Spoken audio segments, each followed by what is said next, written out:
Merci de nous faire l'amitié de répondre aux questions des Merci à vous. spectateurs sur Twitch. De vous être transporté jusqu'au foyer Barack Obama. C'était visiblement pas vraiment prévu, mais tant mieux, vous êtes là. Des premières questions peut-être de Paul Barcelone, je crois. Oui, je disais à l'instant, vous êtes crédité de plus de 30% parfois dans les sondages. Est-ce que ça veut dire que le match est plié d'avance et que vous avez déjà gagné? Et non, et je vais faire campagne jusqu'à la dernière seconde parce qu'en fait rien n'est fait, rien n'est gagné. Et il y a toujours un risque que les Français n'aillent pas voter. Et donc moi j'appelle évidemment les Français à aller se déplacer. Alors évidemment, je le souhaite à voter pour nous, mais enfin d'une manière plus générale à aller voter parce que Bruxelles prend des décisions extrêmement concrètes dans la vie des Français. Les prix de l'énergie, la question migratoire, la question de la transition énergétique, c'est des questions qui se décident aussi au niveau européen. Et donc évidemment, rien n'est fait. Les sondages indiquent une dynamique certaine en faveur du Rassemblement national.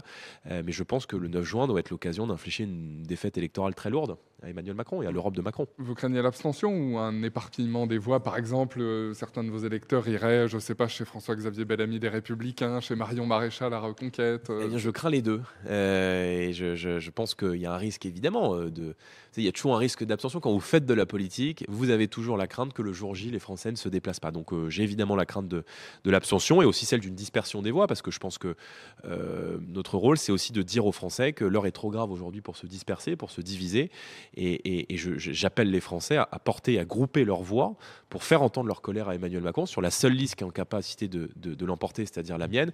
Et évidemment, à ne pas se disperser sur des listes qui ne peuvent pas gagner et qui ne pourront pas gagner, que ce soit en 2024 ou même lors de la prochaine élection présidentielle. Est-ce que vous pensez que cette élection européenne et le résultat de dimanche peut servir, puisque vous avez dit tout à l'heure dans l'auditorium de la Maison de la Radio, demain nous serons au pouvoir. Est-ce que cette élection, c'est un tremplin pour plus tard, y compris pour vous personnellement? On a parfois la sensation que vous vous en servez comme d'un tremplin aussi personnel. C'est une élection de mi-mandat. Donc c'est la seule élection nationale en réalité du quinquennat d'Emmanuel Macron. Et les Français ont une occasion unique de s'exprimer et de se choisir aussi le parti qui devra construire l'alternance lors des prochaines années, d'ici à la fin du quinquennat. Et il n'y a qu'une seule occasion pour le faire. Donc c'est une élection évidemment nationale et européenne, parce qu'on élit des représentants français au Parlement européen qui là-bas décideront de la vie des Français, concrètement, sur les sujets que j'ai pu aborder. Mais évidemment que le mouvement qui sortira en tête de ces élections européennes, si nous devions arriver devant la liste d'Emmanuel Macron, alors qu'il n'a pas de majorité à l'Assemblée, ça serait évidemment un désaveu pour lui. Je demanderai le soir même, moi, la dissolution de l'Assemblée nationale, parce que c'est sain, ça fait partie de nos institutions, c'est prévu par les textes. C'est une possibilité qui est permise pour en revenir au peuple et pour recréer les conditions d'une majorité. Européenne et qui même dit conséquences européennes. Oui, mais enfin, si vous voulez, quand vous perdez, vous dites qu'il n'y a pas de conséquences, on fait comme si c'est bon, je conçois ça parfaitement, mais si, ça aura des conséquences, parce qu'une grande partie des Français qui s'apprêtent à voter voteront aussi contre la politique d'Emmanuel Macron, contre celle de l'Europe de Macron, et donc évidemment que nous considérons que le parti qui sortira en tête devra préparer l'alternance. Qu'est-ce que vous pensez du projet de remigration porté par Reconquête, nous demande un internaute. J'ai jamais bien compris ce qu'ils mettaient à l'intérieur. Moi, je souhaite expulser de notre territoire les délinquants et criminels étrangers, c'est-à-dire des gens qu'on accueillerait sur notre sol et qui commettraient des crimes ou des délits. Je souhaite, moi, expulser les fichiers S étrangers. On sait qu'aujourd'hui, et notamment en prévision des Jeux Olympiques, sur les 8000 personnes qui sont fichées au sein du FSPRT, c'est-à-dire le fichier de prévention de la radicalisation, on a 4500, c'est-à-dire la moitié de ces personnes qui sont étrangères. Et moi, je souhaite que préventivement, ils puissent être expulsés pour permettre aux services de renseignement français de se concentrer sur les nationaux qui se compromettraient avec l'idéologie islamiste. Voilà. Mais si vous voulez, c'est un peu Reconquête, c'est un peu Monsieur et Madame Plus. C'est-à-dire que nous, on dit dans ces élections européennes, on fait une double frontière. Eux, ils disent on fait une triple frontière. Voilà. C'est la plus-value consiste à prendre ce qu'on dit et à y ajouter une touche parfois de côté un peu excessif. Ouais. Jordan Mavella, il y a Glouven Peace qui vous demande pour quelle raison avez-vous rompu votre alliance avec l'AfD au Parlement européen? Parce que les provocations répétées de ce mouvement politique, qui est un parti allemand, qui est un parti politique allemand, qui est crédité autour de 20-25%, 20% en Allemagne, qui a des élus au sein du Parlement européen, multipliait les provocations, voilà, sur des sujets que moi j'estimais être des lignes rouges. Et par conséquent, je ne souhaite pas que le Rassemblement national travaille à l'avenir avec ce mouvement politique. Personne ne peut dire aujourd'hui quel sera l'état des forces au sein du Parlement européen. Il y aura sans doute une recomposition évidemment des groupes. Vous allez siéger avec qui d'ailleurs au Parlement Parlement européen. C'est une question qui s'est posée au cours de cette campagne. Oui, c'est une question qui s'est posée au cours de cette campagne. Aujourd'hui, on dialogue avec beaucoup de partis politiques en Europe parce que la réalité, c'est que le courant d'idées que j'incarne aujourd'hui en France et que j'ai incarné dans ces élections européennes, il est incarné dans beaucoup de pays européens avec évidemment un sens de l'histoire qui est aussi à plus de souveraineté, plus de patriotisme économique, un rejet très clair aujourd'hui de la politique d'immigration massive. Et c'est vrai que ces mouvements politiques arrivent au pouvoir. Nos alliés aux Pays-Bas, cette semaine, il y a quelques mois, ont gagné les élections législatives. Et cette semaine, ont constitué une coalition avec l'ambition aux Pays-Bas de mettre en place un projet très dur sur l'immigration, de soutien également au pouvoir d'achat. Donc évidemment que l'équilibre des forces sera déterminé en fonction du résultat des urnes. Je ne peux pas préjuger de cela.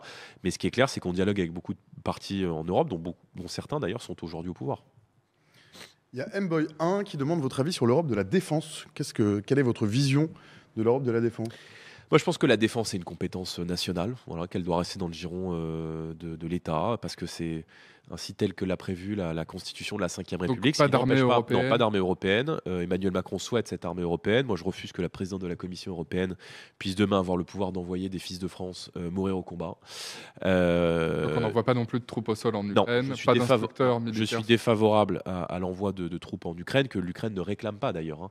Je pense que l'Ukraine doit pouvoir bénéficier de matériel nécessaire pour tenir le front, des munitions, du matériel anti-char, du matériel anti-drone.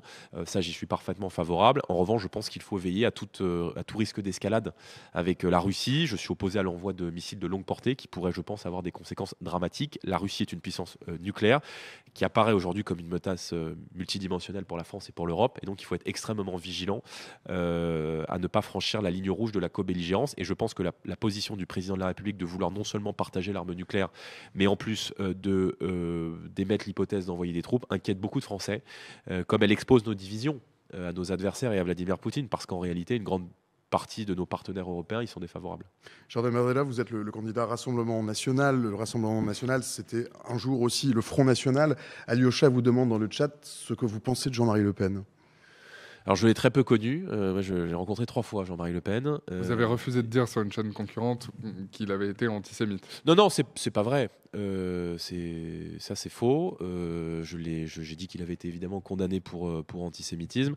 Juste, j'avais été un petit peu maladroit sur ma formulation, donc je l'avais évidemment immédiatement rectifié. Mais Jean-Marie Le Pen a été évidemment condamné pour antisémitisme. Il n'y a aucune ambiguïté dessus. Et c'est vrai que le Rassemblement national aujourd'hui, et on l'a vu depuis le 7 octobre, apparaît, je crois, comme un bouclier pour nos compatriotes de confession juive, qui sont extrêmement inquiets de voir, notamment du fait de la France insoumise, d'ailleurs, et d'autres idiots utiles, soutien l'idéologie du Hamas s'importer sur le sol français. Et je pense qu'aujourd'hui, l'islam politique, radical, fait peser une menace importante sur la sécurité de nos concitoyens, sur la sécurité de nos compatriotes de confession juive.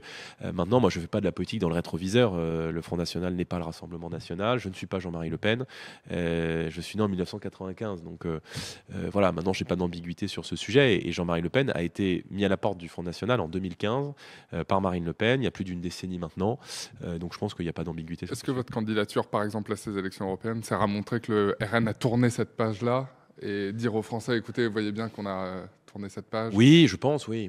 Mais d'ailleurs, pour moi, elle a été tournée d'abord en 2015, lorsque, à la suite de provocations répétées, Marine Le Pen a fait un choix qui n'était pas évident, compte tenu du lien familial qu'elle a avec Jean-Marie Le Pen, de l'exclure du Front National. Je pense que ça a été aussi acté, et cette page a été tournée avec le passage du Front National au Rassemblement National en 2018, et par le fait qu'aujourd'hui, on a beaucoup pour répondre spécifiquement à la question que vous me posiez tout à l'heure, beaucoup de Français de confession juive qui se tournent vers nous parce qu'on apparaît aujourd'hui comme un bouclier face à la montée du communautarisme et de l'islam radical. 12h13, passé de 30 secondes. Merci, Jordan Bardella. Merci beaucoup. Merci d'avoir répondu aux questions de Paul et aux questions du chat.